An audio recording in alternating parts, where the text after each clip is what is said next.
بہت پہلے ایک بزرگ حضرت شمعون رحمت اللہ علیہ تھے، جنہوں نے 1000 مہینے اس طرح عبادت کی کہ رات کو عبادت کرتے، دن میں روزہ بھی رکھتے اور اللہ پاک کے دین کو عام کرنے کے لیے غیر مسلموں سے جہاد بھی کرتے، یعنی لڑتے۔ طاقتور اتنے تھے کہ لوہے کو ہاتھوں سے توڑ ڈالتے تھے۔ غیر مسلموں نے آپ کو شہید کرنے کی بہت کوشش کی مگر وہ قتل نہ کر سکے، تو انہوں نے بہت سے مال کا لالچ دے کر آپ کی بیوی کو کہا کہ جب یہ سو جائیں تو ان کو باندھ کر ہمیں بتا دینا۔ جب آپ سو گئے تو بیوی نے رسیوں سے آپ کو باندھ دیا۔ آپ کی آنکھ کھلی، آپ نے اپنے جسم کو ہلایا تو ساری رسیاں ٹوٹ گئی۔ پھر اپنی بیوی سے پوچھا مجھے کس نے باندھ دیا تھا؟ کہنے لگی کہ میں تو آپ کی طاقت دیکھ رہی تھی، آپ ان رسیوں سے کس طرح باہر آتے ہیں۔ دوسری بار جب آپ رحمت اللہ علیہ سوئے تو اس نے آپ کو لوہے کی زنجیروں سے اچھی طرح باندھ دیا۔ جیسے ہی آپ رحمت اللہ علیہ کی آنکھ کھلی، آپ نے فوراً زنجیریں توڑ دی۔ بیوی نے پھر وہی کہا کہ میں تو آپ کی طاقت دیکھنا چاہتی تھی۔ حضرت شمعون رحمت اللہ علیہ نے اپنی بیوی سے کہہ دیا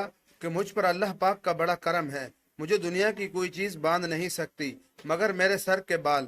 تیسری بار جب آپ سوئے تو اس عورت نے آپ کو آپ ہی کے بالوں سے باندھ دیا۔ اب جب آپ رحمت اللہ علیہ کی آنکھ کھلی تو آپ بستر سے نہیں اٹھ پائے۔ اس عورت نے فوراً آپ رحمت اللہ علیہ کے دشمنوں کو بلایا۔ ظالم غیر مسلموں نے حضرت شمعون رحمت اللہ علیہ کو ایک ستون سے باندھ دیا اور بہت بری طرح ان کے ناک کان کاٹ ڈالے اور آنکھیں نکالیں۔